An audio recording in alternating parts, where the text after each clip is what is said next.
Hey everyone, welcome back to the realm. I'm Gina. I'm Ricardo. Rob. I'm still Brian. Ricardo tonight, huh? Well, you started counting in Spanish, so I figured we're going Spanish. This is going to be a ESP episode. There we'll do. Let's do it. Let's do it. Okay. Do my eyes look weird? Like I'm looking straight at the camera. Does it show me looking straight at the camera? Yes. Yeah. I never look straight at the camera because my camera's in front of me, but my Are you screen. trying to look into the camera so and your computer I have to screen look at here. the same time to see if you're looking into it? Man, Well, no, but it's just I think the image is. I guess I'm just not used to this new computer because it's literally like a liquid glass kind of appearance. It's just tripping me out. I can't. She's got the I sound T1000 over there. I know Ooh. I sound old, but like Yeah. this is a little bit too much for my eyes tonight. Wow.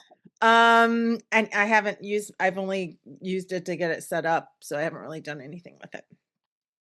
So welcome back everyone, and you got to hear all the little maybe I should cut that out. I don't know, but no, you leave that. That was nothing. We need time now. We need footage. We are back with season 9 We where need we've B-roll. changed it up, right? What'd you say? So we need B-roll. We need B-roll. Yeah, the cuts. We should start like having like the outtakes, of I should just you got to do the wrestling with the realm thing. The bloopers are like the funniest part. Yeah, we should do Yeah. that. We've had some pretty great bloopers. We should hire somebody to do this for us. What'd you say? We should hire somebody to do that for us. Yeah, well, I tried to win the lottery twice this weekend so that I could set us up a really good, sweet, like recording gig, and like we'd have our own studio, we'd hire people to do stuff for our people. So, but it didn't happen this weekend. But I'm gonna keep trying for us, guys. Like I promise, we'll keep trying. Do you ever drive by buildings and go, man, that'd be a nice place to have an office where we can do all our shit? There's that one right down the road. There's nothing real close by it. It's the one that I wanted to buy on Douglas. That's across from like O'Dennis, kind of. It's that brick building. I know the guy who owned that last. I wanted that building. He stopped doing work on it. Yeah. What about that place that's like a real big building? The fire department over there in Sheridan Road. Like that would be cool too. That'd be the best. Yeah. Yeah. Oh, that would be kind of cool. The place by O'Dennis's used to be a brothel, I think, originally. Well, I wanted to buy that building so many times. Like, so it was up for sale, and then the for sale sign would go away, and so it'd go back and forth. I'm like, that would be the coolest place to have because there's nothing really around it, so like it would be relatively soundproof-ish, and it also looks kind of spooky. But, all right, did we even do introductions? Yes, we did because you're Ricardo. Yeah, we did. So, I'm getting over COVID, so the brain fog is real, but I also just had a birthday and I'm another year older. Rob's enjoying the show. He's got his popcorn. He's like, That's what I do. So if you're tuning in on, like Spotify, Apple, whatever, wherever you get your podcasts, you can also catch us over on YouTube and see our awesome faces. We're just so beautiful and handsome. So you need to come put a face with the name. Head over there. We share our screen sometimes. What'd you say? I give us a 6. Yeah. Don't underestimate yourself. We are solid 10s. We are solid 10s all the way around. That's what we love you. That's the spirit. You made my day. It's the nicest thing anybody said to me in weeks. I feel like that's not true. You have a very loving wife. That's how she appears on the surface. When you guys aren't around, it's all. It's like, get the fuck out of here. It's like the movie Misery. Oh, yeah. He's next time we don't hear from him, he's probably chained to a bed with a broken foot. You see me limping around, you'll know I've been hobbled. The only difference between back then and nowadays somebody would be recording it when it happened. Then you just had to hear about it. Now they got cameras, Oh yeah, it would be on our OnlyFans account. Do we have to be naked on it? No, people just do feet pics. Right. I mean, feet. Like they'll do feet. There's some people that literally send their feet pics, and you can sell your underwear. Yes, you can sell your underwear. There's some people that sell their urine. Like it's crazy. They sell their bath water. People have sold their bath water. Leave Sydney Sweeney out of this. She's a nice girl. I'm trying to get some of that soap.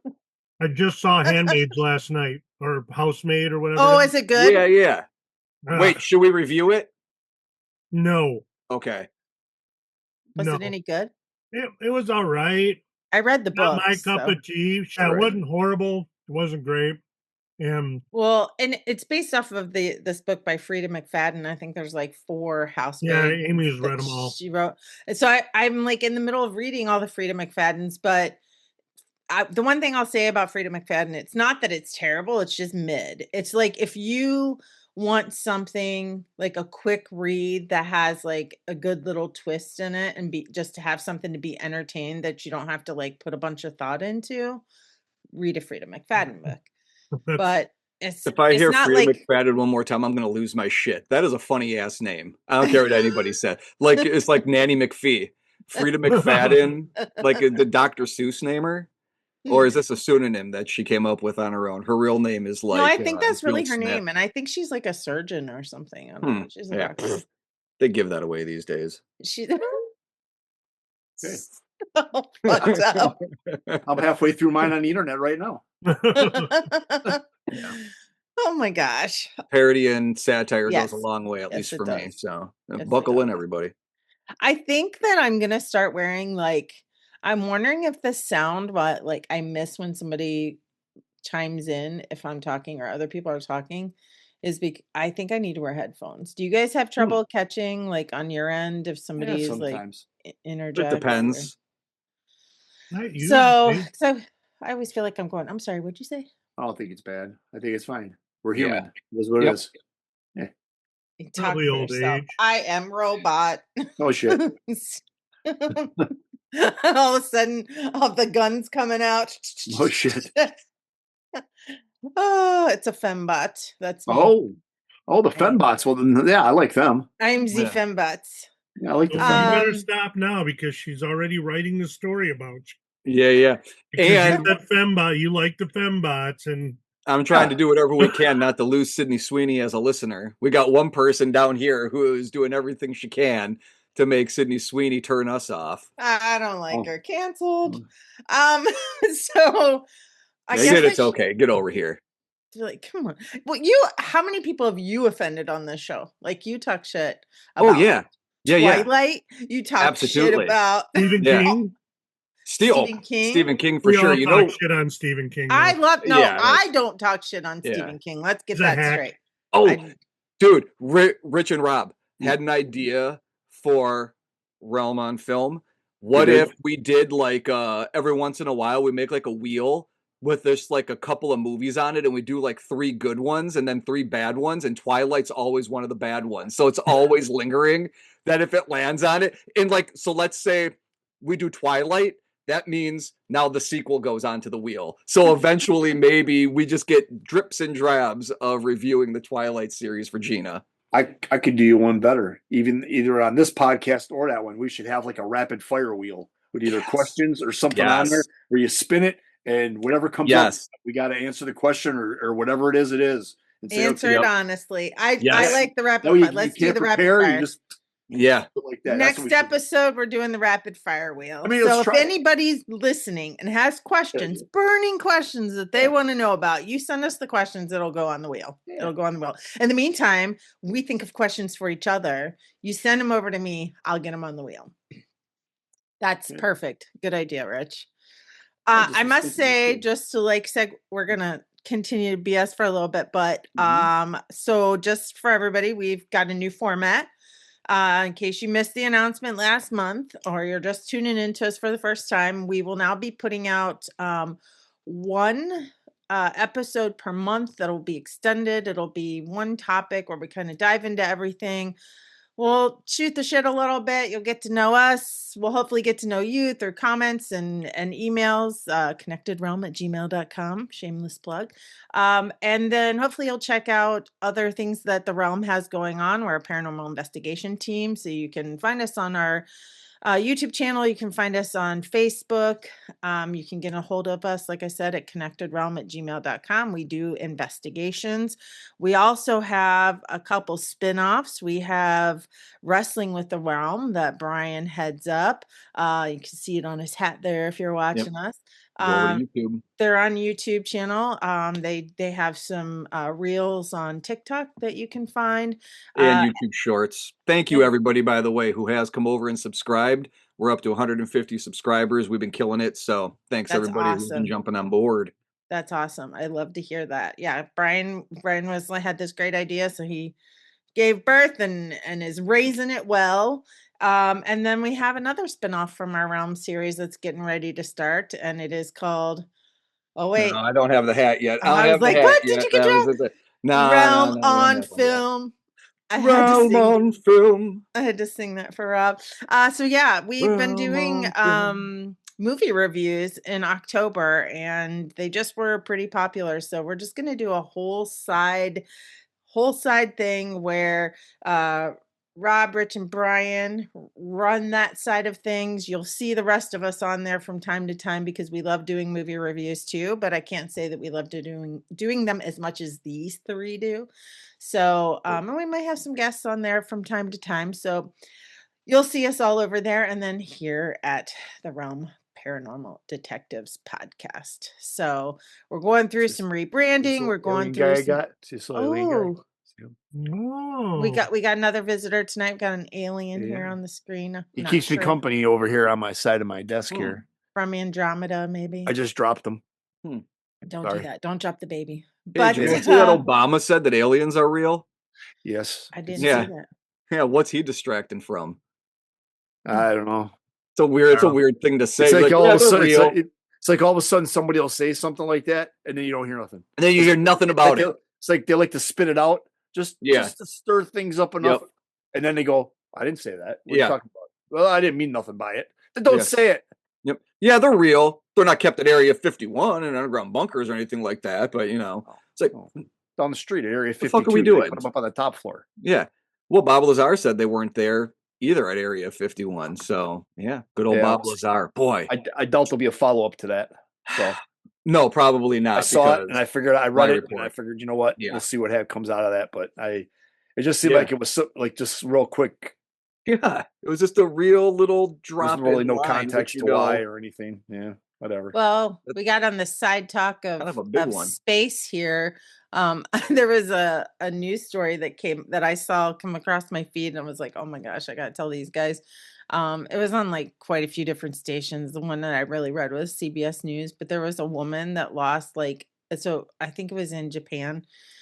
80-year-old woman lost $1 million yen, which is like $6,700 US approximately, because she was getting like catfished by some guy that she was like developing a relationship. Now she's 80 and she was like talking to some guy. She said she developed feelings for him. And at some point he told her he couldn't really call right now because he was in space. Cool. And he was like, there was some kind of like battle between him and other people or some kind of argument. And he said he was under attack and he needed to buy more oxygen. And so he asked her if she could send him money so that he could have more oxygen. It is not funny that she got scammed, but I mean, come on. You're for real, Clark? Like, I feel like I just feel like no matter where you are in this journey of life, like there's no way you could believe that somebody's contacting you from space and saying that they're running out of oxygen and need more. People try to scam us at work all the time, believe it or not, because we get scam emails all the time. Yeah. And phone calls, people want money from us, expecting us to give them money right away. Because what we'll do is we'll get guys, we got truck drivers that go all over the country, so they see the numbers and there's the phone numbers on the truck or on the back or whatever. And it seems like twice a year you'll get some call, hey, this is so-and-so with XYZ repair. I just fixed something on your guys' truck. I need payment. Okay. Oh my gosh. Where's my driver? Well, he's up in the truck. We'll go get my driver. Yeah. Well, he's busy right now. I don't care. I want to talk to my driver. Click. You can catch them really quick if you're good. I've learned to recognize what the pattern is, and we've had other people almost get scammed too, and then I've had to explain it to them like that. First of all, the rule is you never deal with anything until you talk to our driver. Okay, So anybody that would ever call, even if it was legit, I want to talk to my driver, because the protocol is when something happens, the first thing the driver does is call us because I got a problem, not just take care of it and then somebody's going to call me for money. Okay, so that's the first red flag, is nobody should be calling me for anything besides the driver, And then when you ask the questions, they want to run around the question, Yeah, my poor 90-year-old mom, she gets phone calls. She still has a house phone, and so they're like, people that have house phones, I think, are particularly targeted because they're likely people that are in an probably, older yeah. category. And so she'll get people that call and pretend, says, "This is your grandson, like, I've been in a bad accident, I need money," and and it's like, my mom will say, "I need more information," and they'll even, one time they even gave her a phone number, and she's like, "I'm gonna have to call you back because they said they were from a law office." And so I called the number, and I was just I was floored, like, at the level of like, how sophisticated this is, because it rang to an office that Oh, yeah. when you look it up online, it's tied to a law office, but it's not a real law office. It was ridiculous. I was like, wow, this is crazy. For the one or two people, like for the one or two people that catch it, I bet you there's 5 or 6 that don't catch it, Right. and go through with it. So even though, like you said, it's bigger than you could probably imagine. I mean, there's probably people sitting somewhere. That's all they do all day long is call these numbers and try, and they're probably getting money left and right. Yeah. And just that handful of ones that they can't scam. Oh well, we scammed 50 other people. And it's ridiculous. Hey, Gina, that was a great magnet there. I don't know if you were picking up some vibes from me, but when you said about, your 90-year-old mother and how they kind of prey on the seniors, I literally just said the other day, I was talking with somebody at work about it, and we were talking about how these telemarketer scammers try to prey on seniors. And then it dawned on me, there is going to come a time in the future when all the seniors are going to be senior millennials, and they're going to make those phone calls a living hell for all those telemarketers, because there is nobody more passive aggressive than millennials. And I can't wait until the day comes when they try pulling that bullshit, because millennials already do that if a telemarketer calls. So it's going to be funny when they're like 75 and the people are doing that. It's going to be amazing. So there's good news that eventually that will stop, because it's not going to work, because you have a whole generation of people that aren't going to take that bullshit. Right. And my mom, my mom is usually really mean to telemarketers. Like, I'm crazy mean. She gets a bunch of calls a day for like Medicare and stuff. And she'll listen to him and she'll be like, "Do you hear the shit that's coming out of your mouth? I don't need no fuck." She's got a mouth on her. She raised me. So, like, if you wonder where my bad mouth comes from, it's my mother. But she literally just like will yell at them in the phone. I'm surprised. Like, her poor heart is failing. It has been for years. I'm like, I don't know how she doesn't have a heart attack in every day, because she gets so worked up. And then it dawned on me, she probably lives for this shit. Like, this is like her. Yeah, she's feeding on that. This is her drug. Yeah. Yep. It's feeding on her. Oh gosh. Well, I hope everybody enjoys the new format. We're gonna start with those questions. I think that's a great idea, Rich. So we're gonna do that. I looked it up. What? And Obama was on a podcast interview, and they did a lightning round of questions with the former president, including a question asking about a pressing issue in some Americans: do aliens exist? So real quick, he said, "They're real, but I haven't seen them," Obama said. "They're not being kept in Area 51. There's no underground facility unless there's an enormous conspiracy and they hid it from the president of the United States," which apparently is being taken as he was joking anyways. And then it was followed by a question that was, what was the first question you wanted answered when you became president? And he jokingly said, laughing, "Where are the aliens?" So that was really it. So it was more of a, he didn't come on a press conference and say aliens are real. But the way that he said it when he dropped it in, though, he wasn't saying it in a joking way. He was saying it to elicit, like, he knew what he was doing, but he did not do it in a back and forth ha ha ha way. Listen, fuck that shit. I don't like that. Don't play those games. Yeah, I feel like that's a really serious topic. Yeah, I just want the it's come up more and more lately. I mean, with the alien stuff. I mean, there's just more and more of that coming up. But do you notice it's not as, I don't know what the word is I'm looking for. It's not as taboo anymore. Yeah, you're great magneting the ghost hunting thing. Back in the day, people didn't talk about that. Don't talk about that. Mm-hmm. People think you're crazy. Well, I mean, I think now it's obviously we're crazy. People know that, but the alien thing. I think you're hearing more and more stuff about it, and you're hearing less denial about it. Yeah, but think about how you're also not getting confirmation either. Right, you're just getting tidbits. But think about how it used to be when it came to aliens. The joke was always, "Oh, which trailer parks and people reckon they done saw them aliens." Yuck.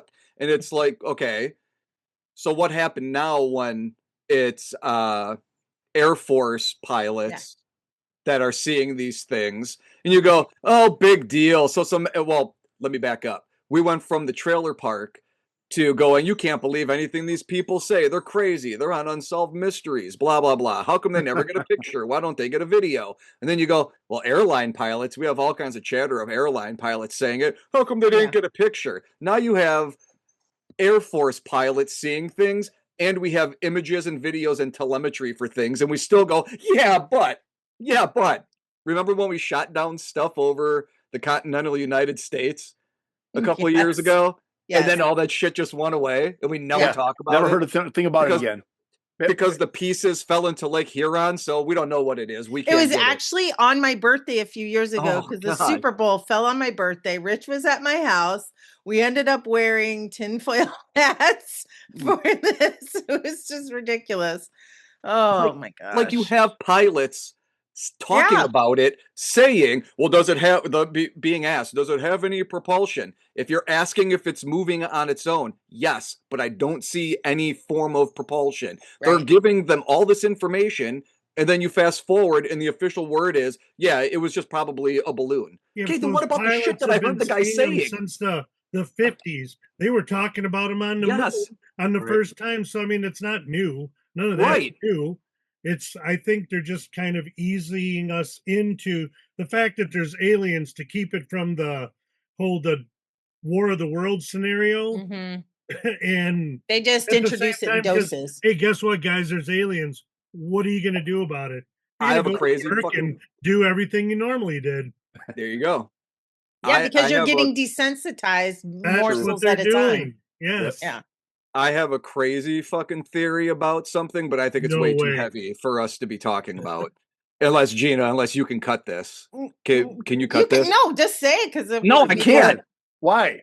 Because it's way too taboo, and I don't need well, start giving us a couple words. I don't need the aliens coming for me. But there's a lot of big that would news. Last 5 minutes. There's a lot of big news about stuff going on, and I'm just saying, you hear about some pretty freaky shit. Mm-hmm. When people start eating people and stuff like that, you go, well, what if there's aliens, and there's a race of the aliens that tend to be the upper crust? Listen, it's like the movie They Live. The lizard people. Essentially. Exactly. And then you just don't have them, but you have all of the humans who are just fine tagging along for the ride because they get to be, involved. Hillary is one of them. She just goes along for the ride because she'll now we're name dropping. Okay. Yeah, Hillary from Fresh Prince of Bel-Air. She's a fantastic actress. She was in Major Pain too. And Clinton. Yeah, she was. Yeah, she was in Major Pain. That was a good movie.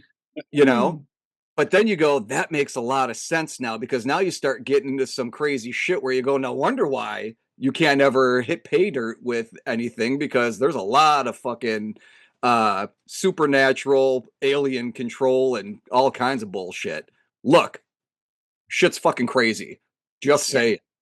I would not be surprised by anything. When we finally figure it out, I won't be surprised by anything. No, won't be surprised by any of it. We already know the answers. Sure. Yeah. But aliens, you go, boy, it's just like They Live. Rob, you've seen They Live. Rich, you've seen They Live. I don't know if I did. Yeah, we'll have to review that one, because that one is like uber topical, and it's still how long ago was it on? What What date? What year? There's this fight scene in that movie that's amazing. Like, there's a fight scene that's like 3 hours long. It's amazing. It is like, oh my God. It's amazing. It's John Carpenter, Roddy Piper. Well, yeah, basically that movie is a documentary now, essentially. I guess we'll have to watch it. Obey. I'm gonna get an obey thing on the back of my back. Yeah, we're gonna watch the documentary. They Live. I'm gonna watch it when you guys review it. Let me know because I'll hop on for that one. So you'll have to just send over a list of the stuff you're gonna review, and then people can decide. People can choose which ones they want to hop on. It's top secret. No, it's not like a pop-up. We don't know. You guys don't know. We know. Who knows? We don't want nobody stealing our content. That's right. No, but I might make a list to send to me. Yeah. Me. No. To the team. To the team. No. Stealing content. I don't see your face on that logo. Yeah. Okay? You know what? Yeah. That's just because I handed the torch. No, I'm just kidding. This is your guys' baby.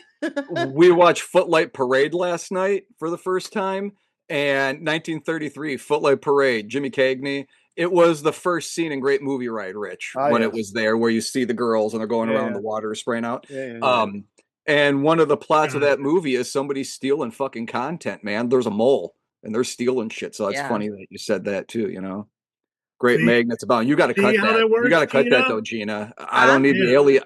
I don't need the aliens. How that works? We got to keep our stuff top secret. Yeah. You don't have to. You're just another leak. We can't take that risk. Okay. Well, how are we going to know which ones we want to be on? It's a gamble. It's a gamble. Crash ready. Maybe you guys should just spin a wheel of who you're going to invite on the following week, and whoever it lands on, that's who has to come on with you guys. But you can't be on when we do Twilight. Oh, yes, I can. No, you can't. You give no defense of that movie. Why do we have to do Twilight? I do have to tell you, shit, Rob. That's why.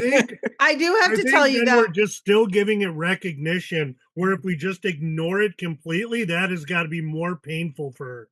I know, but I want to see you talk about it because it's going to make me happy. Well, what's that? But listen, I do need to tell you this.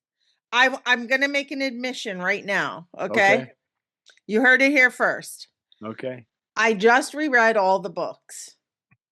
Now, I first read them when they came out 20 plus years ago, right? Or no, less than 20 years ago, whenever. I can't remember when the first one came out. And they just really hold up, right? Fan fiction usually does. I have to say that I still like the books, but I can see some of the things in it that are problematic. Problematic is the word.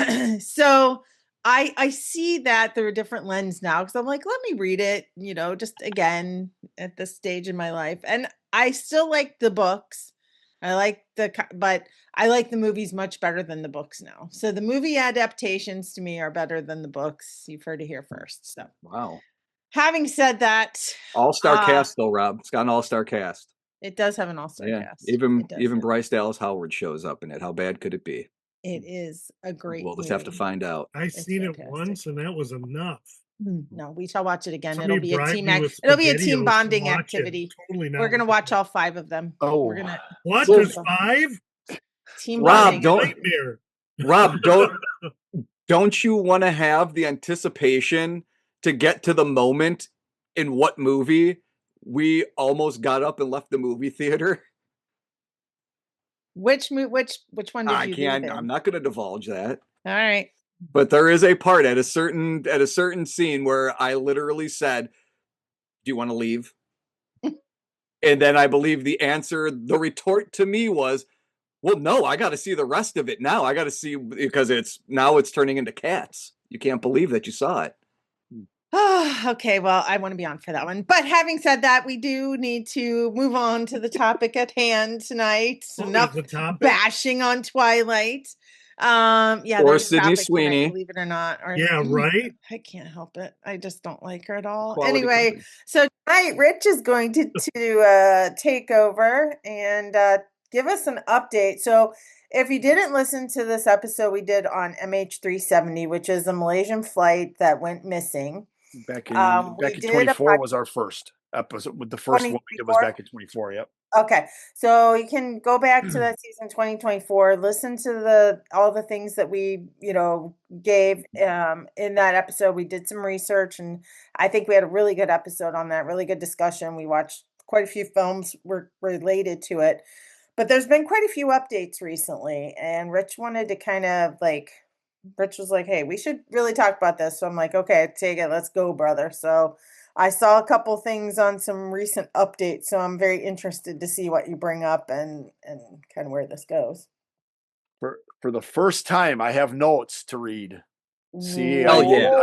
I did stuff. Homework. So we're gonna see if this sounds more professional, being I'm gonna be able to read some stuff instead of me just jabbering. So you Wait, tell me. who said we had to be professional? I either way, if I write it down or try to ad lib it, it just still doesn't work for me. Yeah, well, I never write it down, and I'm always seems like I'm fumbling sometimes. I can't. My mind sucks. I can't remember shit anymore. That's okay. Well, if you fumble, we got you. We got you. But I'll start talking, and I want to make a point. It sounded really good in my head when I said it, in my head right before I said it, and then I go to say it, and I get yep.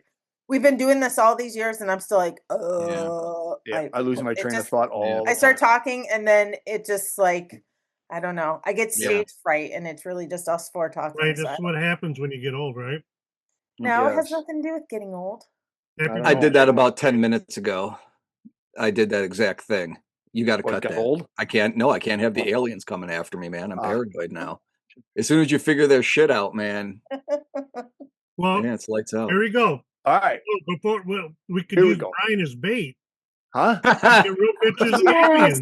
We set up the cameras, use Brian as bait. That's it. You just talk shit on aliens, and sacrifice the body, bro. We can make this. The body. And we'll get some actual footage of aliens abducting. It was Rob's version of sweep the leg. Give up the body, bro. We'll bungee cord him to a lawn chair, and then we'll put my trap cam outside, and we'll just fixate it on him, and we'll just see what happens. Yeah. Although I just suspect 15 minutes from now, all of a sudden there's going to be a bright light that comes across the street, and we're going to see this is Brian just getting taken all up in the sky. We'll just, as long as we got it on video. That's right. Yeah. The important part is video and audio. Got to have audio. Sound just like Walter Cronkite, Rich. You're going to be fine reading those notes. Yeah. All right. Well, on with the show then. I'm just going to give a quick brief. This kind of go over the what happened type thing from the beginning before we go on to kind of the updates. That way, in case anybody's forgotten about MH370, which I think would be horrible if anybody did, because I mean it's just it's one of those things like Brian always says. Now we got to see what's going to happen. I mean, come on now. Yep. I mean, an airliner just doesn't disappear off the face of the planet without a trace, and I mean. Okay, maybe in the 40s or 50s, but not in the year 2014. Okay, it's crazy. So on March 8th, 2014, MH370, which was a Boeing 777-200ER, took off from Kuala Lumpur, Malaysia, bound for Beijing, China. There were 239 people on board, which included 227 passengers and 12 crew members. At 1:19 a.m. local time, in Malaysia, the pilot signed off with Malaysian air traffic control saying, "Good night, Malaysia 370. 2 minutes later, the plane's transponder, which transmits the location and altitude, was switched off or stopped functioning. Malaysian military radar tracked the plane, making a sharp turn left back over Malaysia instead of its intended flight to Beijing. It flew westward back over the Malaysian peninsula and out over the Andaman Sea before leaving that military radar range around 2:22. So, I mean, you're talking all this stuff happened relatively quick from the time they said goodnight to the time the transponder was off to the time the plane turned. A lot of deliberate things, it seems like. Right. There were some satellite handshakes, which at the time when this happened, nobody realized. This was after the fact. They went back and started going through stuff, and they were like, what's all this shit? They didn't say it like that, probably. I don't know how they speak over there. But although the plane's primary communication systems were down, its satellite data unit continued to automatically ping or handshake with an Inmarsat satellite. Inmarsat is the company that controls that the satellite handshake thing. It's a satellite orbiting over the Indian Ocean. The data proved that the plane flew for roughly 6 more hours than originally thought, tracking southward into a remote region of the southern Indian Ocean until it likely ran out of fuel. Likely is the key word, because once again, they know some of the facts, but they had to fill in a bunch of the stuff, because without the black boxes, without any witnesses, any of that stuff, without the plane, you just don't know. They're just assuming that's what happened by the telemetries of what they were received. Right. Didn't they create the path that they thought it traveled based on the pings? Right. And the thing is that arc, what they call it, could go north or south. Right. It didn't differentiate between north or south. It just said that it was on this line somewhere. They were making assumptions based off of it. They were making assumptions that it only could have went south. There's no way it went north. Okay. Without any proof, without any evidence, it was just decided that pretty much it didn't go north. It had to go south. That's just it had to have. It didn't go north. Whether that's right, wrong, indifferent, I mean, that's up for debate, and that's one of the debatable things right now. When you listen to podcasts and stories of this, is that everybody bought onto the fact that it went south right away without question. And me as one, this is my opinion. My opinion is I don't know where it is. Okay, so I'm not gonna rule out anything. Okay, north, south, east, west, I don't care. It went somewhere. So I mean, they did have some wreckage found, which of course is also up for debate. Yes, the flaperon. The infamous flaperon. You just like to say flaperon. Yeah, because it sounds like strapper-on. Strapper-on, baby. So that was the name of my band in high school. Now, they did do a search. Strap-a-ron. The search that happened back when it first went missing, it was one of the most extensive underwater search in history, covering 120,000 square kilometers. And that was between the years of 2014 and 2017. The main fuselage, black boxes, and passengers have never been found. Starting in July of 2015, pieces of the aircraft began washing ashore on the western edges of the Indian Ocean, including the French island of Reunion. It's called Reunion, right? Is that what it is? I think so. Yeah, I'm pretty sure it is. It's in Madagascar, Zambonique, South Africa, and Tanzania. So they did find some pieces. I mean, they say they confirm it, but I mean, I'm skeptical on that, and I will explain that in a second.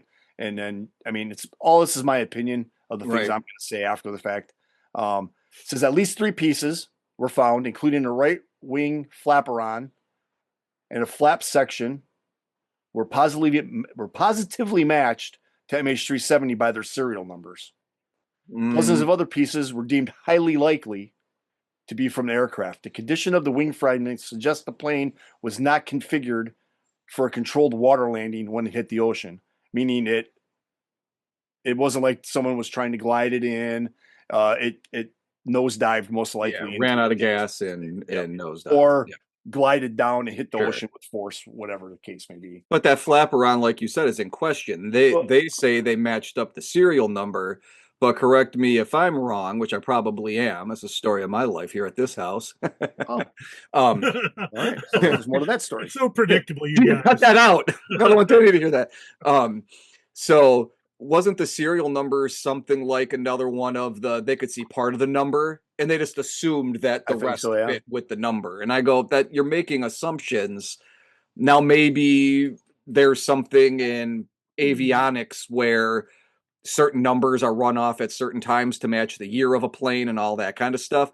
But from watching that documentary on Netflix or whatever it was that we watched, it definitely seemed like that was still questionable. They call it definitive, but that's definitive with an asterisk. Right, because I'm wondering, like, they make, like, any part that you get for anything has a model number and a serial number.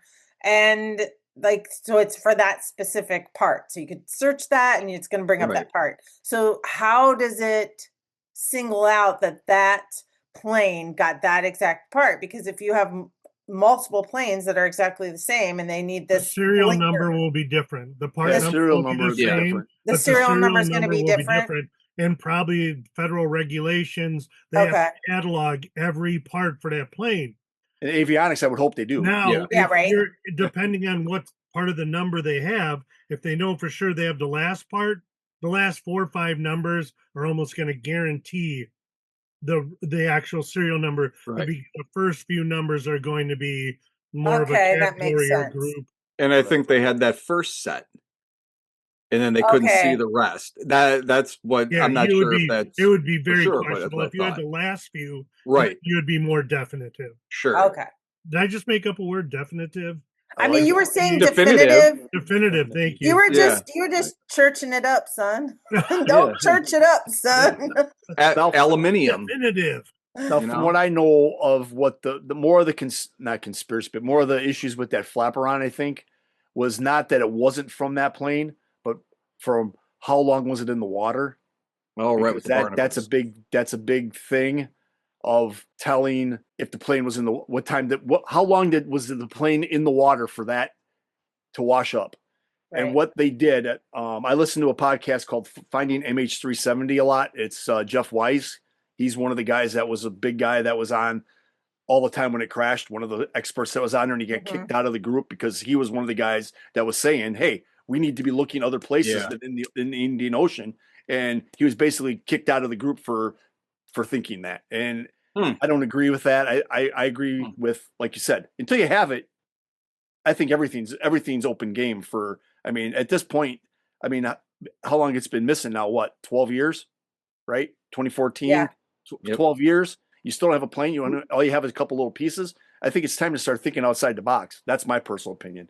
But anyway, what he did, they have like the the crustacean or the what are they? I forget what they call them. Barnacles. The barnacles that are on there. Yeah. That's how he's trying to figure out how long it was in the water. So you need to listen to his podcast. Okay. I can't remember it all. Like I said before, I suck, but I know I can hit the fine points on it. He actually started a experiment with some people around the globe that are in those areas where these places were found.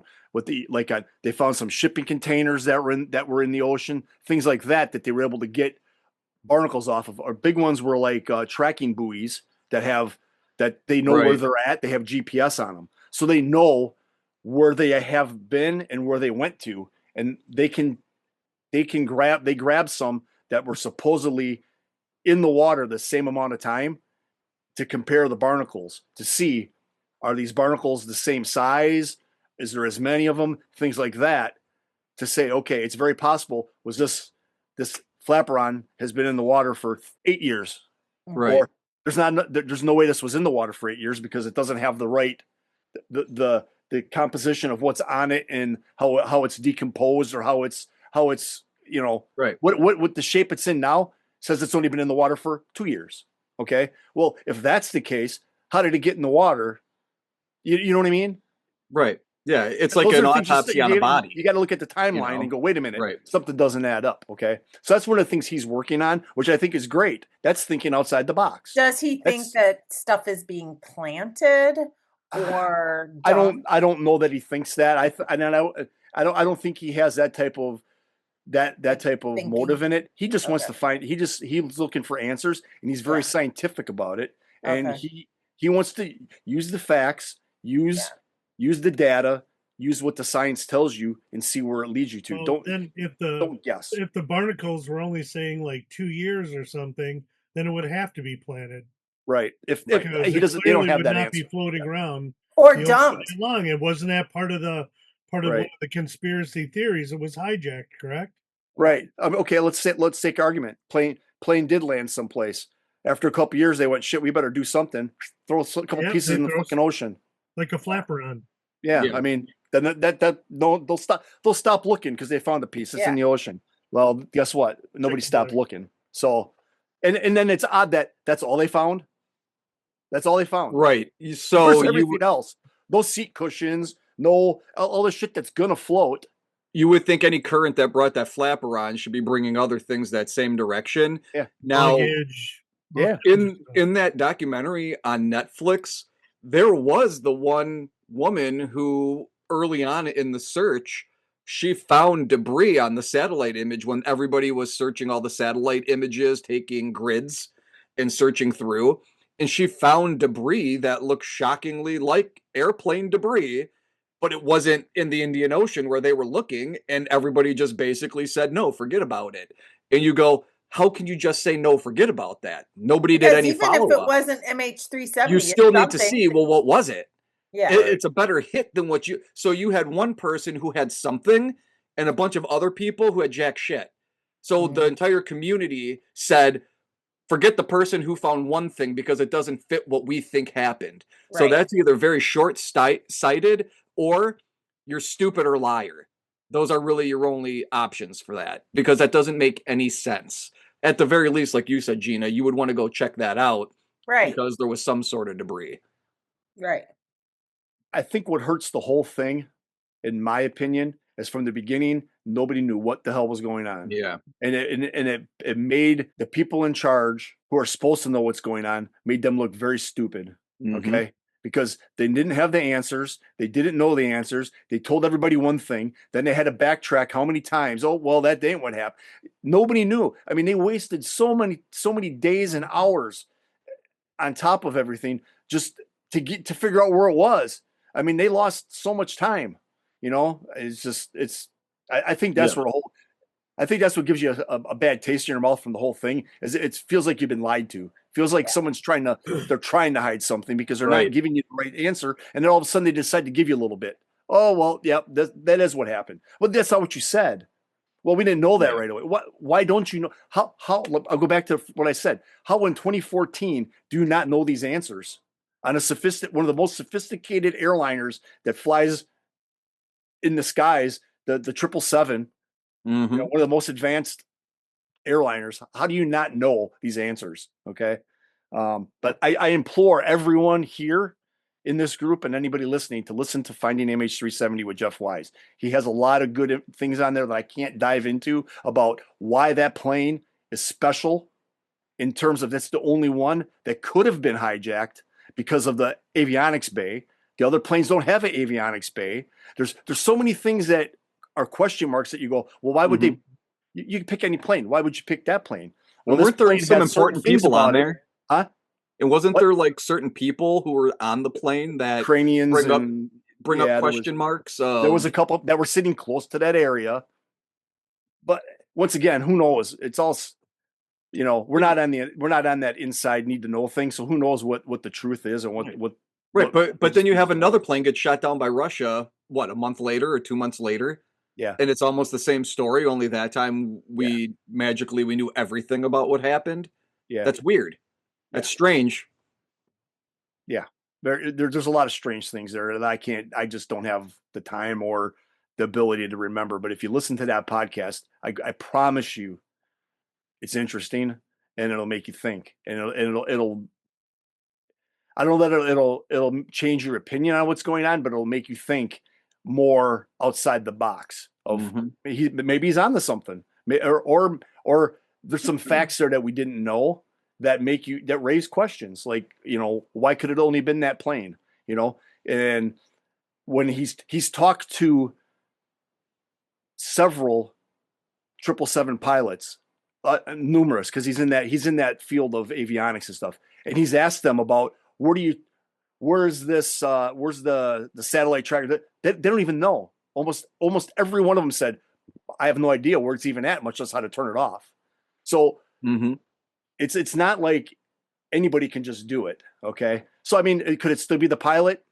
Sure. But boy, it sure would be a good way to try to blame it on the pilot. Right. Yeah. I mean, make it look. And I thought he was exonerated recently. I thought that they ultimately decided. Read a whole article about how he might have been suicidal because of things going on with his marriage, and he was in court the day before because he is part of like some rebellion group against the Malaysian something. And he was against somebody. Yeah. So there was a bunch to it, and I'm like, I don't remember hearing that the first time. I didn't really deep dive into it as much, but well, just like hearing it. Just like his computer, his home computer, he had his flight simulator, and there was a flight that was similar going out over the Indian Ocean. Okay. Yeah, because they tried to say it was a murder-suicide. Yeah. Right. And there was an article in Psychology Today, like 5 days ago, even about this, and they were talking about the pilot and the simulation that they say, many pardon me, that many suicides are planned, and so that the simulation that they found in that he was using, that he kept like doing the same simulation, or like going through multiple different ways of simulating the exact course, could be like proof that it was a murder suicide. So I mean, up until 5 days ago of this recording, it's February 15th, like they were still, I mean, this is still something that's getting printed on. But what do you think would be a situation after all the things that have happened with other flights and other things in the world that they would not give us an idea or tell us what happened? What would be that? If it got shot down, I mean, we talked about it a couple months later.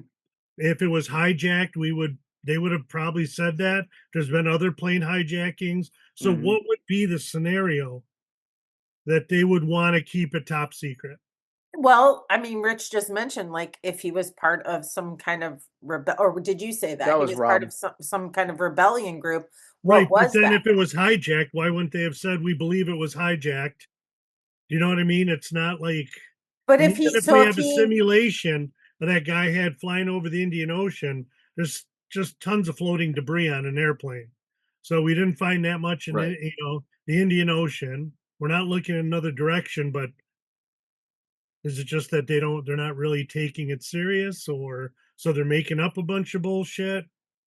They really Gina, where did you read that? They really believe that the people that are in charge really believe with every bone in their body that plane is at the bottom of the Indian Ocean somewhere. Yes. What they believe. That's what it stems from, is they don't believe there's any other explanation. The pilot did it. He crashed in the Indian Ocean. Done deal. We just have to find the plane. Anybody else? Any other theories? No, there's no proof. Which really, there's no proof it's there either, because they haven't found it. So no, and didn't they just wrap up another? Yeah, I'm gonna get to that. Oh, yeah, sorry, I'm gonna get to that. Sorry. Okay. No, you're good. You're good. Gina, where did you read the suicide thing?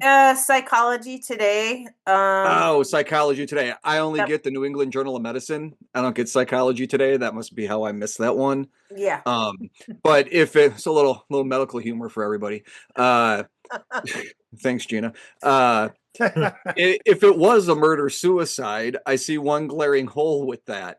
Usually in those circumstances, the person's doing it to make a point or let people know. Yeah. Seems like a big thing to do, and not at least leave, I don't know, a fucking note.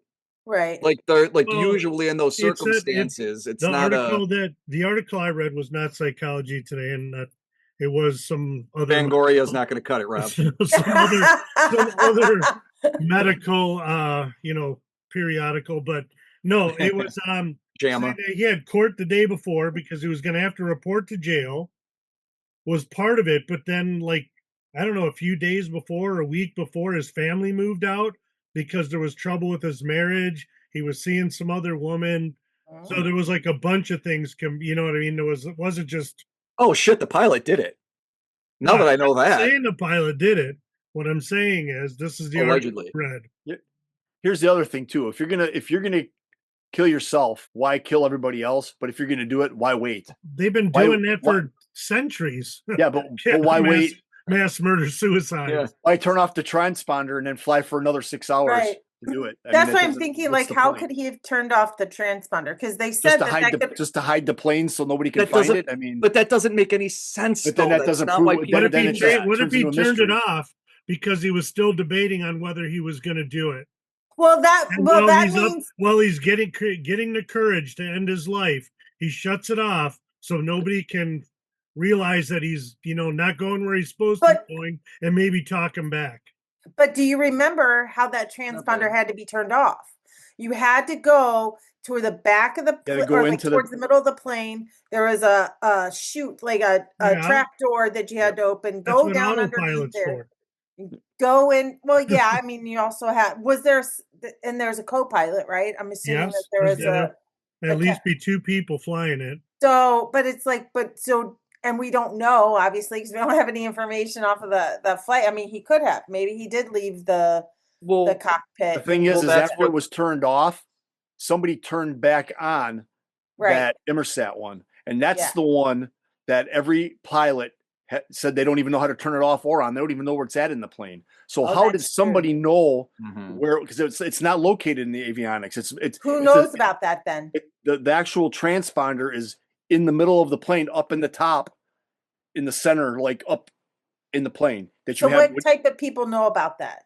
Would that be like who built it, or I don't know, engineers, something like that? So, but the pilots that the general consensus is of all the 777 pilots were asked about that stuff. He had them on their show. He had them on, some of them on his show for a whole hour episode talking and stuff. And they don't know what that is. They don't even know how to turn it on or off. They don't even know where it's located at. So how did that get turned back on? Was it a fail safe that the plane itself kicked it back on? Could have been. I don't know. I mean, we talk about a sophisticated jet. Maybe after so long, and there's a setting somewhere that if there's nothing on, something has to be turned back on, and the plane turns on something saying, "Hey, we're still here."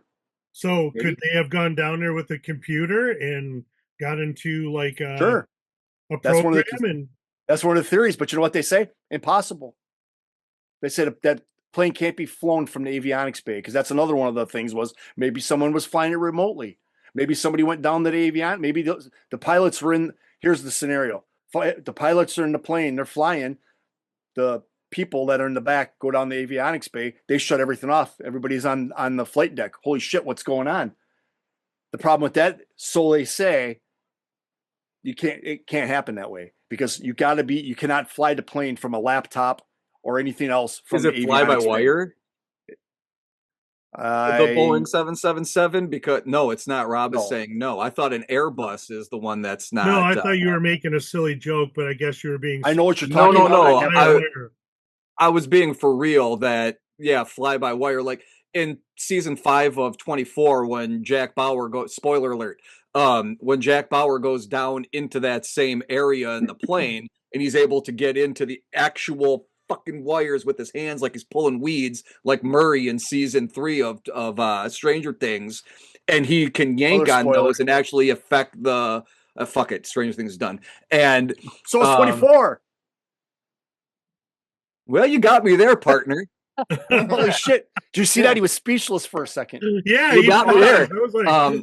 But anyway, fly by wires sounds very literal, that you would physically be able to manipulate the flight of the plane, where if it's not, it's all done via, digital means. Yes, I think it is done by, there is no fly by wire type thing. Is it right? What I'm saying, yes, if I understand what I heard from what I was listening to, yes. They said it's impossible, it can't happen.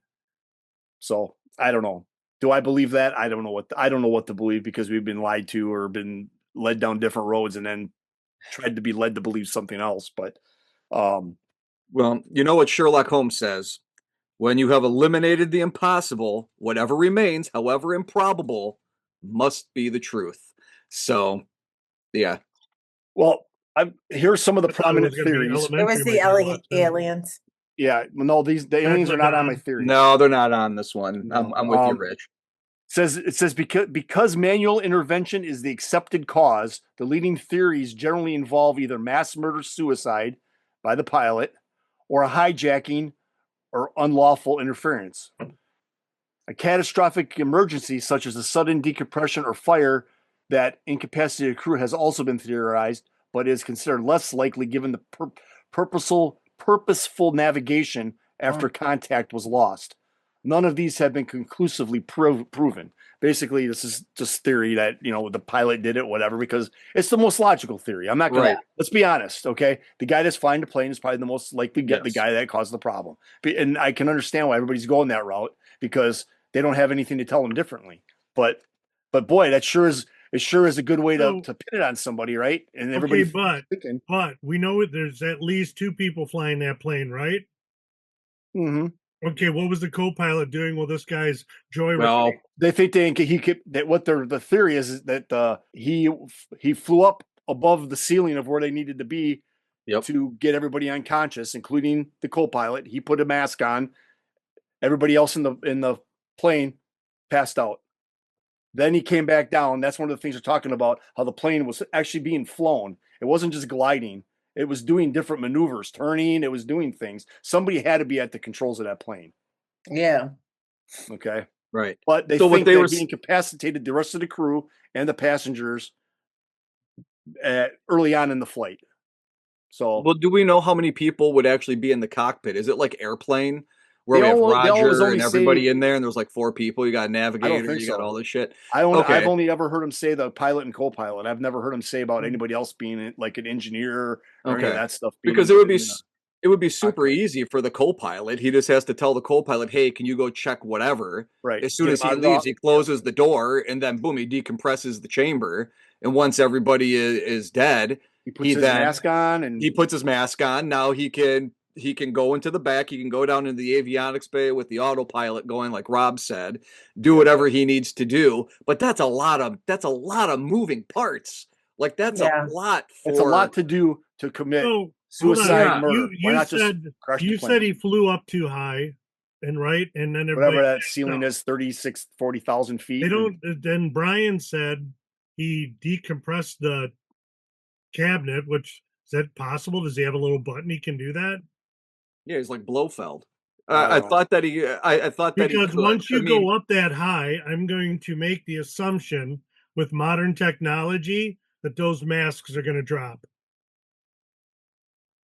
Right. From what I remember hearing, the theory was that cabin pressure causes those to drop. I'm not sure on going higher. I would agree probably that you would think they would drop in there, but they're only going to have like 30 minutes of air. Right. Those things are not made to just keep on going continuously. The pilot, I was told or have been told by what I've read, has hours of air in there because they have their own chambers for their masks. But I just looked it up. It's very short. Hopefully, I don't end up on a list somewhere for looking this up. This is but I said I asked about the masks. I said yes.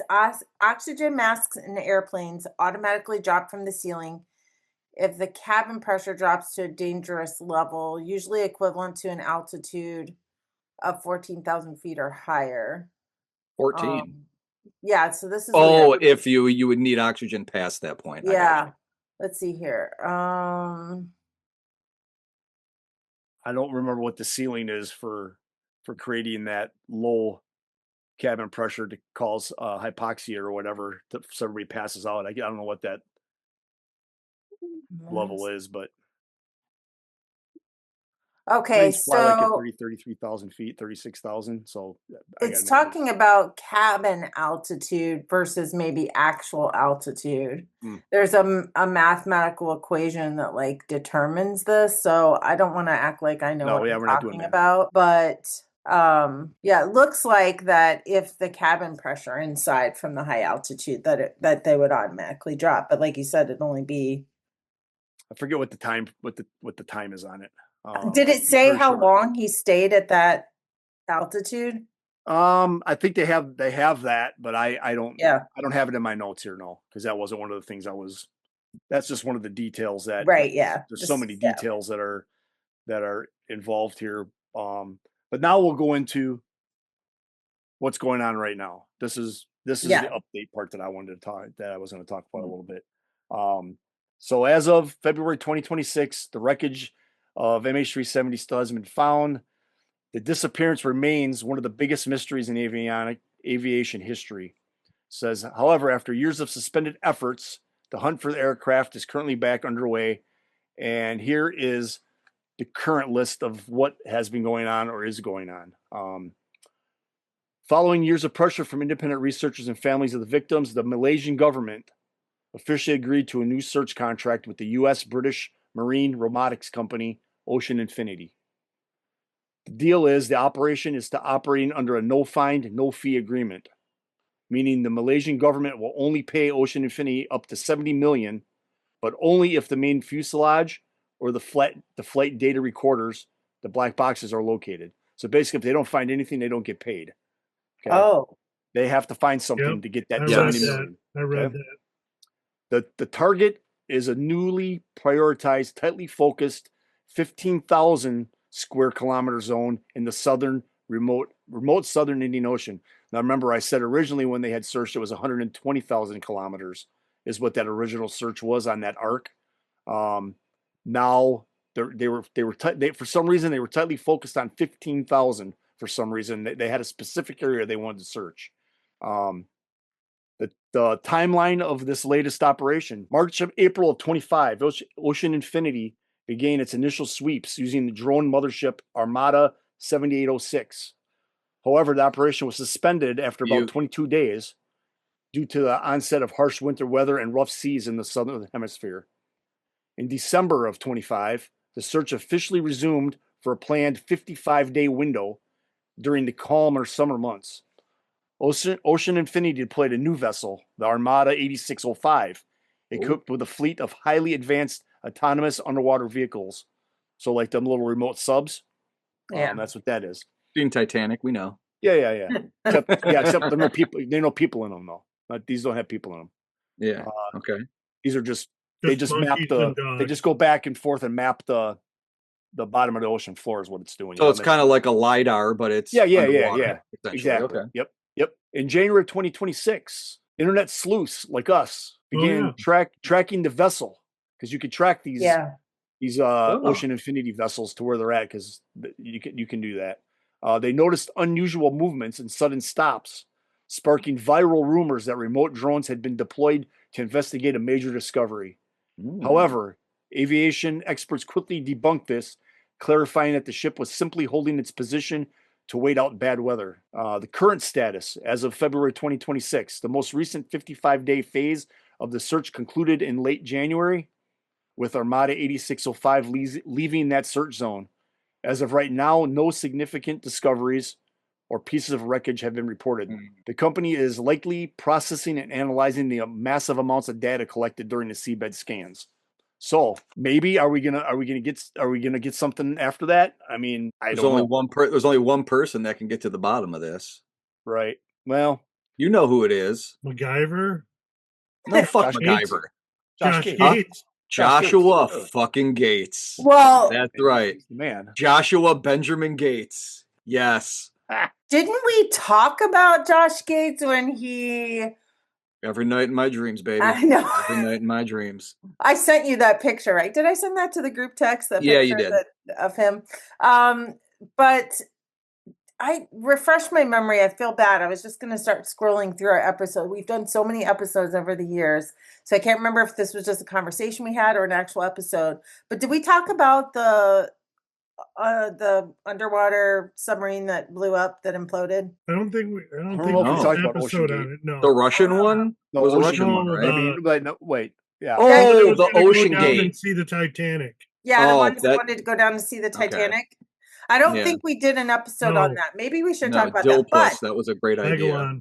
But talking about Josh Gates, he actually went to go interview. He went to go on an expedition with that guy to go down there. So he was going to go do a test float or whatever. And there was something that so he was closed up in there. Yep. You could see the hesitation in him because he was asking some questions that were concerning to him in that moment. And then there was too many sounds. He's like, you know what? No, we're not doing this. I'm done. I'm out of here. They did a shorter test dive in shallower water, and there was enough stuff going on that they said he was like, yeah, no, we're not doing this. We're not trying. They were going to do that first, then to do the Titanic, and they were like, yeah, no. Could you imagine if he? I mean, it would have been the day that the adventuring died.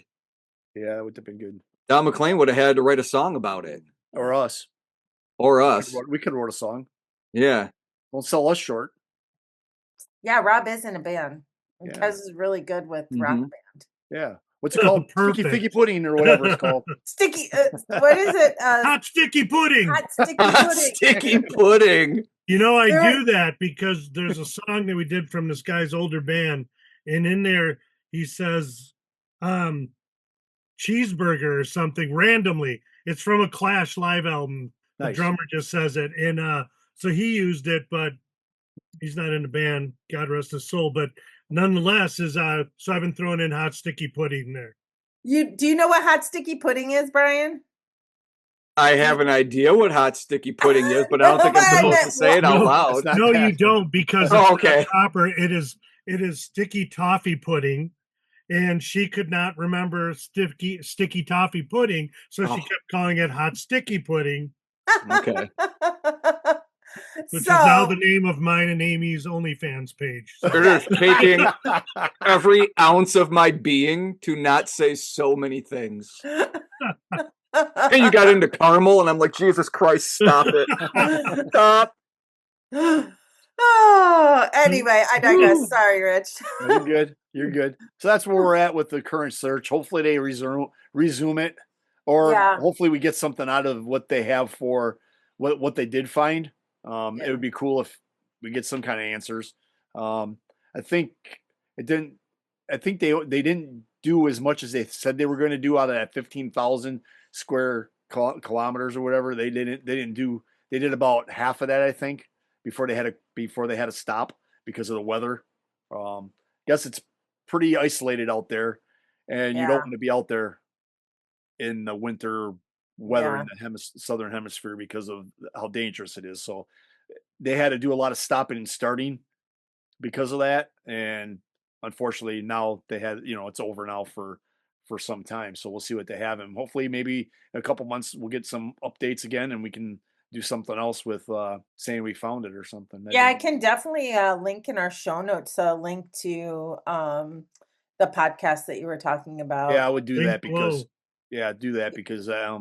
he's got a lot of interesting stuff to say. Way better. He speaks way better than I do. He explains it way more better than I do. And I mean, don't sell yourself short. So much information. The show. We're doing something that we love, but so we'll put that, and anything that you read, like send them over. I'll put them in the show notes so we can cite the sources. I'll put the link for Psychology Today. Your American, what was it? Pediatric surgery. No, it was the New England Journal of Medicine and Jam I threw in later. Yeah, what would be super ironic? Yeah, it would be super ironic if they don't find the plane, but they do find Jimmy Hoffa. Yeah, that's for all of our young listeners and viewers. Trust me, go ask your parents; they'll laugh. Yeah, we talked about Hoffa, but he's like living with a Sasquatch out in the woods. He's in an oil drum in New Jersey. Jimmy Hoffa's connection to Milwaukee in an episode. Yeah, we did. Yeah, we talked about that. So, they believe he was like buried here and then moved, or buried somewhere else and moved here. I don't know. Just don't send Geraldo to find that plane, because then you won't find jack shit. Probably not. Yeah. Then now we lost Geraldo. Another throwback. No. You're gonna just yeah. Google it or talk to your parent. That was the biggest waste of time. I remember staying up late on a school night for that shit. It was dumb. Al Capone's, what was it? Al Capone's vault. Yeah, vault. Safe, empty safe. He really built it up too. That who knows what we're going to find in there? You're not going to find a fucking thing. Yeah, you know why? You know what we've learned over the years? Al Capone was everywhere. Okay, he probably had a vault everywhere. Every place you go, from here to Wisconsin. Anywhere in this area. Wasn't the New Danish Brotherhood location? Didn't that have a connection to Al Capone? Yeah, so they said, yeah. Just went past there and talked about it today. So there's that great magnet. That how often do I drive by there? Yeah. And talk about the investigation. That's where he made his first mistake. He assumed that was the vault. Yeah. I think there's many vaults. There might be. Yeah. Couldn't have happened to a nicer guy. I think we're getting slap happy. Okay, so any other closing thoughts on MH370? I mean, to me, if something like there were fighter planes involved, if they were shot down, we would know planes were in that area. If it was a hostage situation, I don't know. I feel like we would know something, unless it was super high tech, Mission Impossible type stuff that they really wanted that particular plane that badly. I mean, I feel that they're just looking in the wrong place. Yeah. Because there should be, there's got to be some debris. Something had to have washed up. Yeah. We don't have anything. So to me, that's just my opinion. I don't know shit about it, but the problem if it was some of these conspiracies, I just don't see why they would hide anything from us about it. Yeah. And even if it's a hijacking, like typically when people are hijacking a plane, there's a purpose and there's like an end game. So demands, hostage. Right. Like what would have been the end game if it was a hijacking? Like that doesn't make sense either. And there wasn't a high enough end person on that plane that would make a difference for this whole fiasco to go about. So, well, you mean like if Steven Seagal was on there, it wouldn't have happened or something if it was a hijack? No, I meant, well, that's true. Okay. That's 100% true. Him or Chuck Norris. Oh, Chuck Norris. But I mean, like, there wasn't some politicians or anything on there that was gonna like game change a war or something. Right. That wasn't happening, and I don't know. I just don't think there's enough going on that they would hide anything from us. So probably UFO, they're looking in the wrong place, or the plane got too low and a megalodon jumped up and ate it, carried it somewhere crazy, which is most likely. That'll be the next megalodon movie that comes out. We're not watching those. But okay, hear me out. One last theory. Hear me out. Oh boy. A noxious fume of some kind ripped through the plane, caused the pilot to be disoriented, and don't cry, Brian. He crashed. Okay. Like, maybe at the end, but why did he make a hard left? He didn't make a hard left because he was incapacitated. I can't remember. Yeah, because he was passing out. Well, turning left. How far after liftoff? How far after he was on the? Or do we know how long he was? I mean, it was like they said. What was it? At 1:19? Where the hell's my stuff here? At 1:19 local time, the pilot signed off. 2 minutes later, the plane turned left. Okay. Left 2 minutes, but then it turned again after it went back over to straight. Right when it went over the peninsula of Malaysia, it made another left to the Indian Ocean. It made two lefts. But that's the left that we don't know. It's that second left that was it a left or was it a right? Right. Where they're saying no, it didn't go north. Well, what if it went north? How far 6 hours could it have flown? It'd be isolated Siberia. I mean, you'd be in areas where you're not gonna. 12 years later, you would think, like Rob's saying, it's been so long. Somebody would have to know something. There's nobody you're going to hide it for that long, I don't think. Yeah. You know? Or so, why? I mean, that's just what I don't. Yeah, or why? I mean, it's probably in the Indian Ocean. They're probably looking in the right area. But the problem is if you miss it by 10 feet, you might as well, you missed it by 100 miles because you can't see it. You're relying on those drones. So let's say they do a couple passes. Let's say one of the passes misses 2 feet. That could have been the 2 feet that you caught something, and now you missed. You thought you did that area. Now you're on to the next area. I mean, you just there was some discrepancies with that too. I think when you listen to the podcast about I'm gonna listen to that on my way to work. The distance that they actually radiate out to actually scan, and from what the specs are on what they were using to what they say they did don't add up. It's like they only do like 10. Let's say they do 22 feet on each side. They're saying they did 30 feet on each side, and they're saying, well, how is that possible if you only had this many? Are you assuming you did that? Are you missing? Are you actually, like when you cut grass? Are you going up, but then you're coming back down? And you're missing a whole swipe. Is there something like that going on? Which that's too high tech for me to get involved in and try to decipher. But I guess that's one of the things that some misinformation or information was being handed out, and they were taking it and they were digging deep into it and going, well, this doesn't add up. It doesn't make sense because according to the specs on these UAVs or whatever, they don't do that. And then there's like, well, some of them do, some don't. It's like, well, here we are back to the beginning of we're not getting all the information again, which sucks at the very beginning because I feel maybe if everybody had the right information from the very beginning, we would have saved a lot of time, and maybe they could have found something a little bit sooner. And then maybe instead of waiting, maybe they would have found it by now. I don't know. I got 3 thoughts. I'll try to make them quick. The first one for Gina's theory, to make a little tie-in with Wrestling with the Realm podcast. Go check us out on YouTube. Make a little wrestling tie-in. There is a story from of, that means a long time ago, of Andre the Giant on I believe it was a flight from Japan coming back to the States.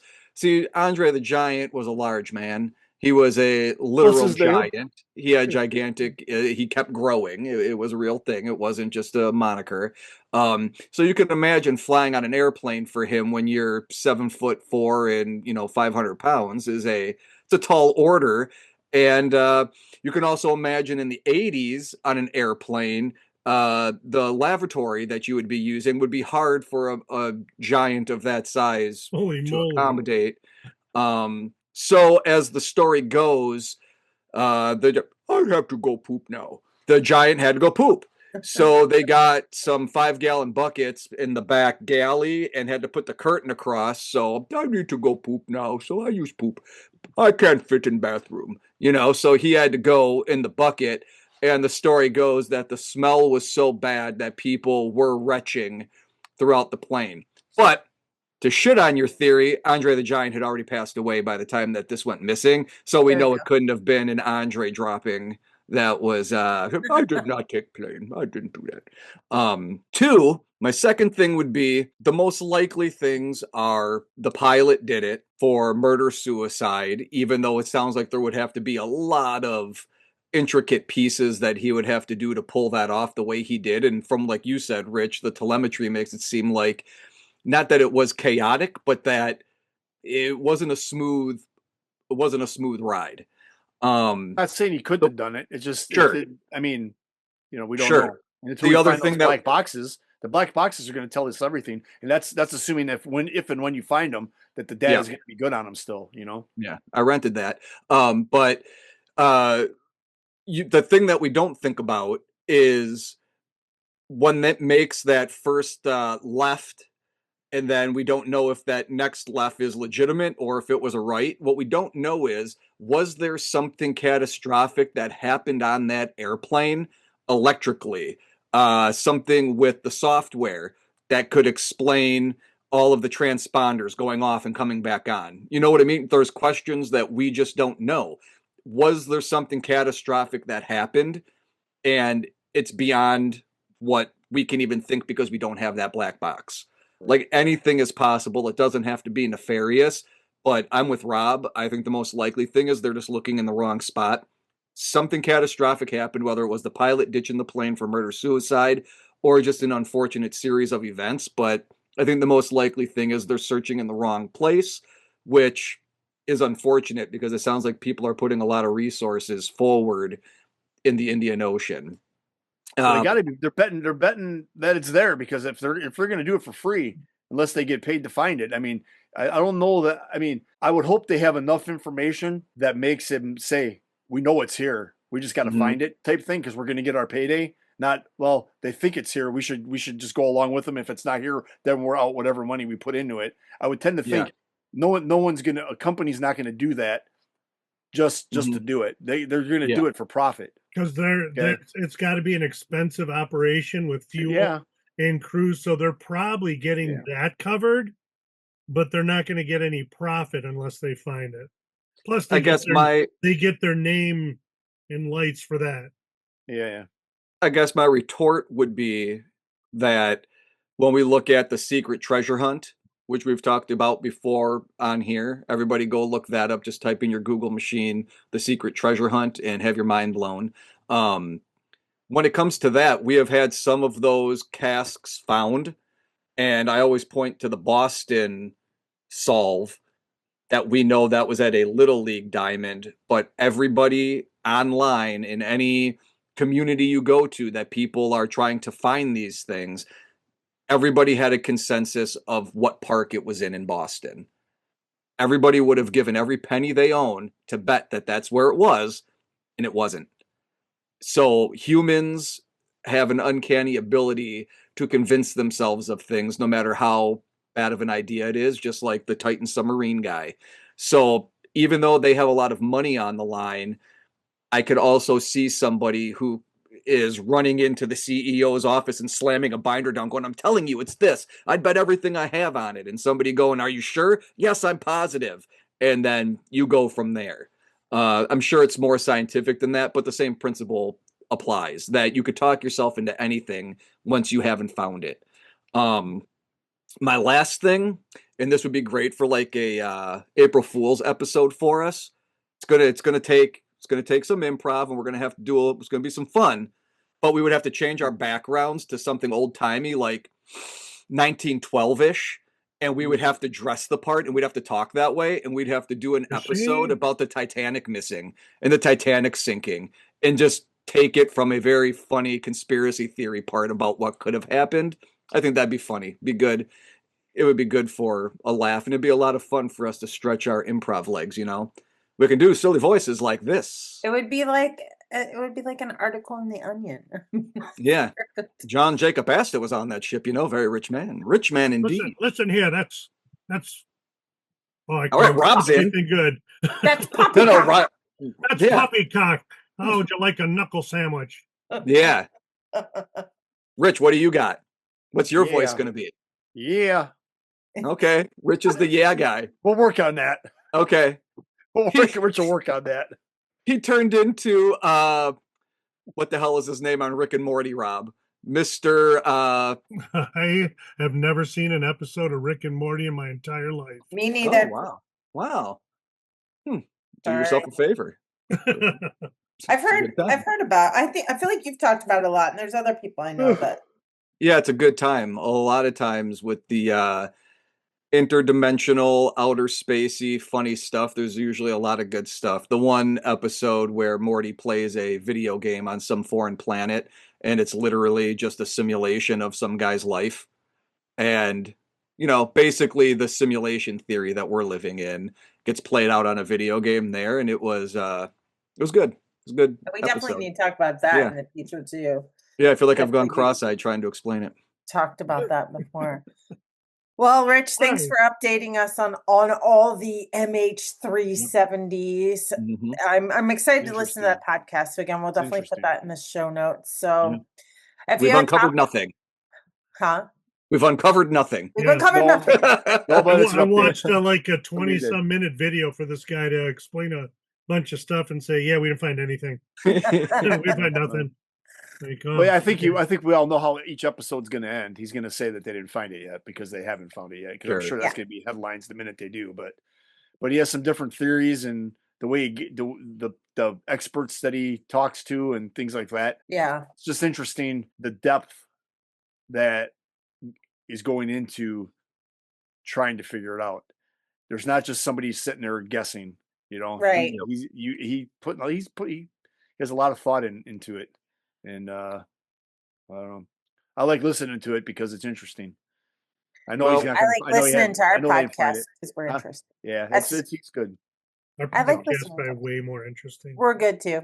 I feel like I should give a little positivity at the end because I like to have fun. I like to make jokes. Everybody, it's just all good fun. Like you said, Rich, listening to that podcast and you find it interesting. All of that kind of stuff, like watching Josh Gates talking about this missing airplane, all of it is a great exercise in critical thinking. Mm-hmm. And especially when you talk about doing paranormal investigations and other things that we do, it's all just one giant exercise in critical thinking. Yep. And it's kind of fun, and it's actually kind of enriching because you start to learn about things that maybe you didn't otherwise learn about before. And I think everybody should have a little bit of that. Just don't sit back and be passive. Get out there, do research, read, watch things that are giving good information, form opinions, try to use scientific method. Be a sponge. Don't be a duck. Yeah, don't be a duck and let water roll off your back. Be a sponge and absorb things. That's how you get a better grasp on coming up with your own ideas and your own opinions and your own theories and being able to have information to back it up, Yeah, so. I mean, I love that. Thank you so much because I've literally learned so much about just from a scientific standpoint, electricity and all, anything that we can experience that we try to debunk and to read about that stuff. Right. Like, for instance, when we were at our undisclosed location that we'll be disclosing, we had the conversations that we were picking up on different cameras that sounded almost robotic. And then I did a deep dive into like, can cables that are hooked to cameras pick up radio frequency and then like, put that out. So even though we couldn't hear it audibly when we're playing it back, we were able to hear that. And turns out that we had to throw away all of that evidence because there is a possibility that wires that are hooked to cameras can pick up radio transmissions. This place was right on Lake Michigan, and we know that there's boats out there, tons of boats with their radios, boat patrol. We have, all of that. Does this mean we can't use cameras anymore during an investigation? No, that does not mean that. But what that means is if we hear some robotic talking, we have to say aliens. Okay, yeah, it's either aliens or what are we close to? Are we close to a tower? Because we're also close to the waste treatment center down there too, which has radios, and you've got Department of Public Works, they use radios. So there's like that people area. People are narrowing it down. Yeah. So that area is just like very concentrated to those to transmissions.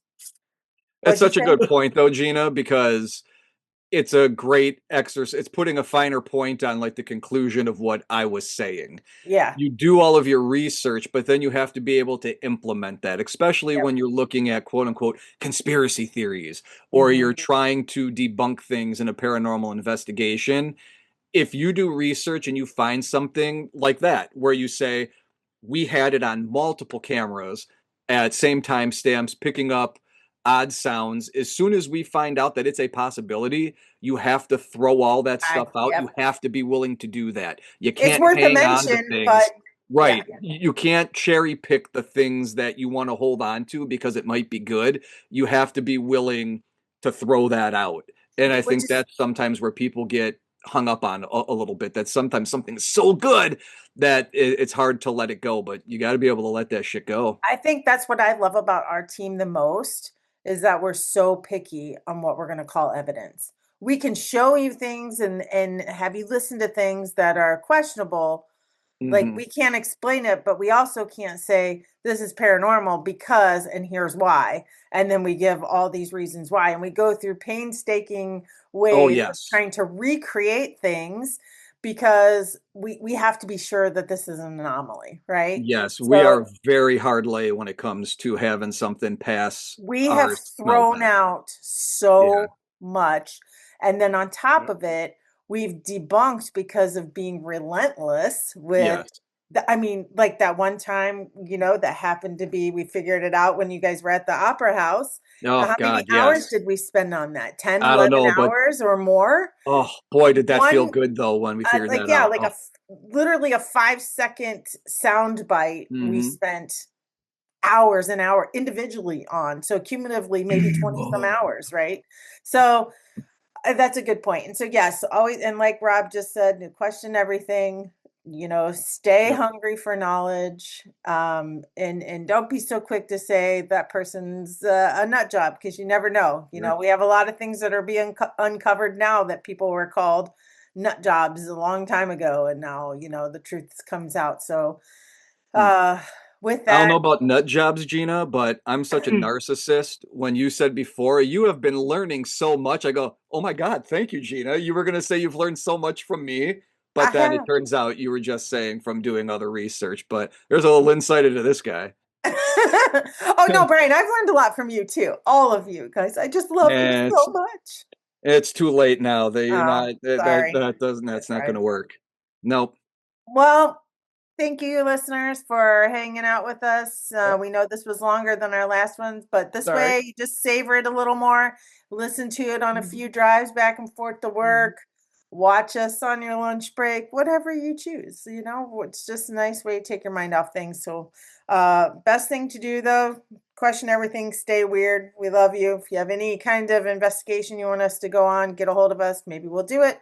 If there's any topic you want us to talk about, questions you want to ask us, get a hold of us at connectedrealm@gmail.com, connectedrealm@gmail.com, and we will hopefully have a number for you to text in the very near future, working on it. So remember, we have Realm on Realm on Film Realm on Film. That'll be coming up. We'll make an announcement when that's going. Yeah. We also have Wrestling with Rom, so go check them out.